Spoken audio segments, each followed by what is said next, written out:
On August 29, 2020, Japanese Defense Minister Taro Kono met with Defense Secretary Mark Esper at Andersen Air Force Base, Guam.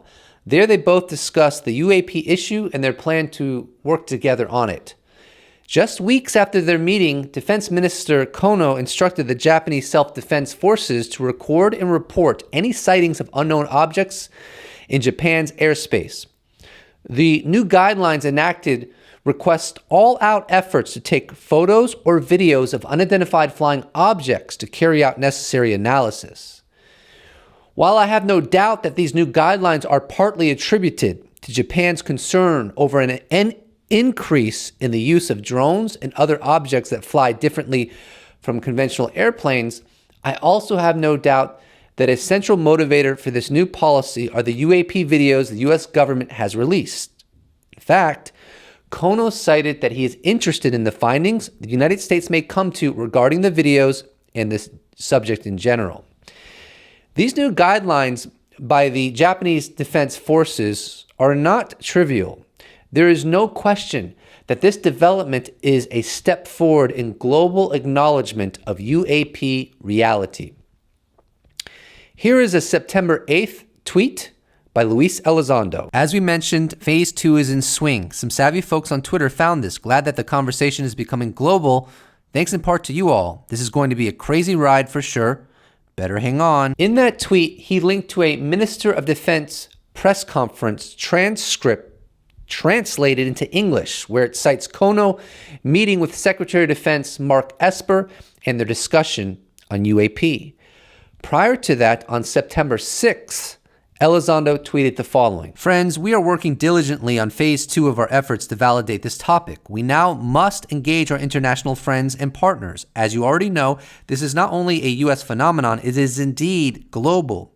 Is the international stage ready? I think so. The following clip was posted on August 16th, 2020, and is by New York Comic Con.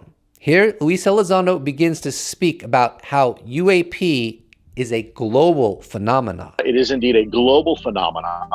And as a result, we should probably seek international cooperation looking into this phenomenon. Now that we realize this is not just here in the US, but the same observations and patterns that we're seeing here, the same ones we see in South America, and the same ones we see in Europe, and the same ones we see out in the Pacific, we're now beginning to realize that and again, it may seem common sense, but now we actually have the data to prove this is a global issue, and as a result, maybe we should look at it holistically as a global society, not just necessarily one country. Elizondo has touched on patterns regarding UAP in the past. He stated they are attracted to water and nuclear power, but he's gone further than that. In an interview with George Knapp in July of 2018, as highlighted by silverrecord.com, Elizondo states, I will say, George, there was some speculation and some theories within the department on the shapes of these craft, and what I will say is it was the conclusion of many within the organization that the shape of the craft was a result of the function of the craft, and I'll leave it at that. But whether it's a disc or a tic-tac, i.e. or a cigar or a triangle, may very well just be a function of the craft, what its intended purpose is. So they're not building something to look good and have tail fins like a Cadillac. They're building something as a function of whatever the technology is, the physics of how it works. Correct. As you recall, Defense Minister Taro Kono said that he was interested in the findings of the United States government in regards to UAP. Now this is where it gets really interesting. Nick Pope, who was a former employee of the United Kingdom's Ministry of Defense, has a lot of experience in how governments work. And one thing that he's been repeating over and over again is that when briefings are given to the Senate and to the President of the United States regarding these UFOs, inevitably they are going to give what's called a best current assessment. Meaning, what do they theorize at the very minimum we're dealing with when it comes to these UAP? And I'm sure that even if they say we don't know, they're also going to say, however, there is no indication that it comes from a foreign military inventory. Therefore, that only leads us with one other option primarily, and that is that it's simply craft that do not originate from human civilization. Now, at this point, they may not be that explicit, but what do you think congressional committees are going to think when they're being told that these machines have flight characteristics well beyond anything the U.S. has and anything that other military inventories have as well? They're going to think something, probably going to think what most people would think in that situation. Maybe. Here's a clip from December 21st, 2017, where Elizondo gives his opinion on the origin of these UAP. Yeah, we're certainly not alone. I don't know how else to explain it. If it's not ours and it's not some folks from overseas, then that kind of limits where these are from. This statement from Elizondo is not trivial.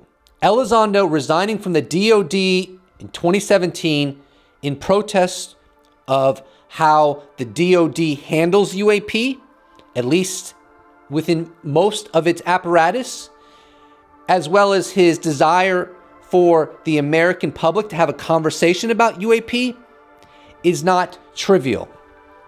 It's also not trivial that Elizondo conveys that it's not just him that reached this conclusion that these UAP are not coming from any military inventory in the world. It was also his colleagues that worked in ATIP.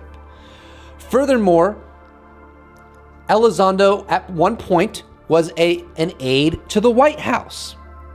Furthermore, journalist Ralph Blumenthal, as well as journalist George Knapp, have confirmed that they saw the official stellar evaluations that were given to Elizondo for his conduct and performance working at the DOD. They saw the documents for that. This is the biggest story in human history. The biggest. It's real. There was and there is a UFO cover-up. This is unfolding right now. I understand there are many skeptics who don't buy it.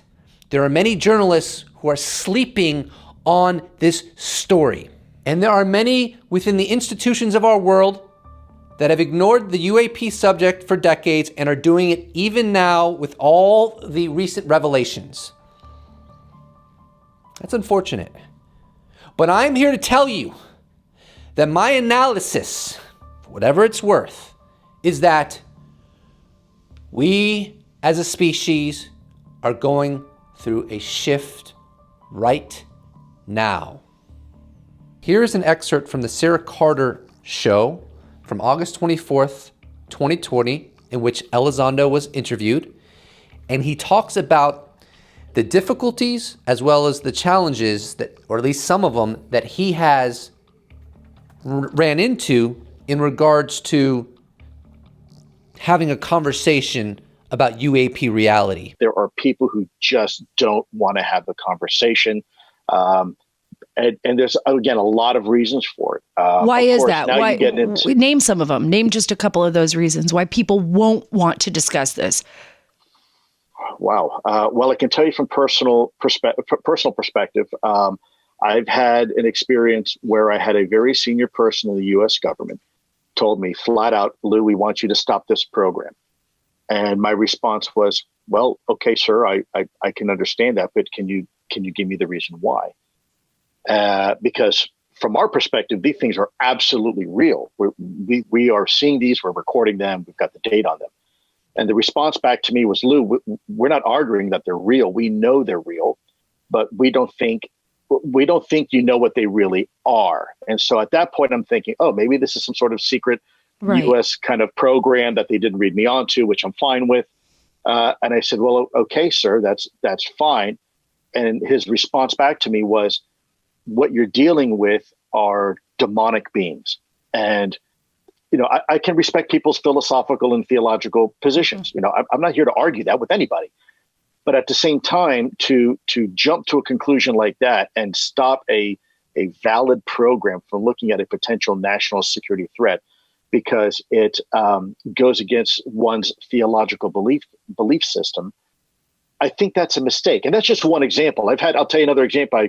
I was at a briefing with a very, very senior member of the Department of Defense. I mean, one of the top people. I won't mention the person's name. And after an hour briefing and showing videos and having pilots come in and give their testimony, at the end of that discussion, I had this complete blank stare on this person's face. And they looked at me and they asked me about how the Miami Hurricanes are doing this football season. And it occurred to me at that point that we're talking about a topic that some people just, for whatever reason, you just can't process it. And I'm pretty sure different people are going to take this differently. So I can't speak on behalf of everybody, but I can tell you from personal experience, there are some individuals who, that for whatever reason, this just conflicts with their view on how the world should be and how the universe should be, potentially. Recall how Elizondo said different people are going to take this differently. Recall how I told you that the Senate and the President of the United States have almost, or at least most likely, been given a best current assessment. Now, in my assessment, the Congress has been more or less, and that's being conservative, completely let out of the loop when it comes to UAP reality. Why do you think that is, audience? Because you can't cover something up when you have the United States Senate knowing about it. It really is that simple. Whoever was behind the policy of this cover-up very early on recognized something very obvious. If you want to keep this under wraps, there are a lot of people you can't actually tell, Congress being one of those entities. What is happening right now is the house of cards is falling right before your eyes. Congress now is getting briefed by pilots, radar operators, government officials on UAP reality. For the first time, they are being given classified information on the USS Nimitz UFO event series from November 14th, 2004. The world is shifting. Our species is going through a transition. Recall that video clip from New York Comic Con where Elizondo stated that this should be an international effort. It will. This is a central theme of disclosure. Now that the Congress are being briefed, and that's going to only escalate from here, the conversation is going to start rippling out throughout the nations. And this is going to become a worldwide conversation. And it's going to be beautiful. But as Elizondo stated in the Sarah Carter interview, different people take it differently. How are the world institutions going to take it? How are the skeptics going to take it? How are the religious people of many different faiths going to take it? How is your next door neighbor going to take it? How are your siblings and your mother and your father and your grandparents going to take it? I don't have an answer for that question. I only know the shift is in progress. I only know the shift is in progress. Special thanks to all my patrons and YouTube members, and to anyone who's ever watched a video of mine, anyone who's ever given me a thumbs up, anyone who's ever bought a t-shirt, anyone who's ever shared a video of mine on social media. This channel could not survive without you.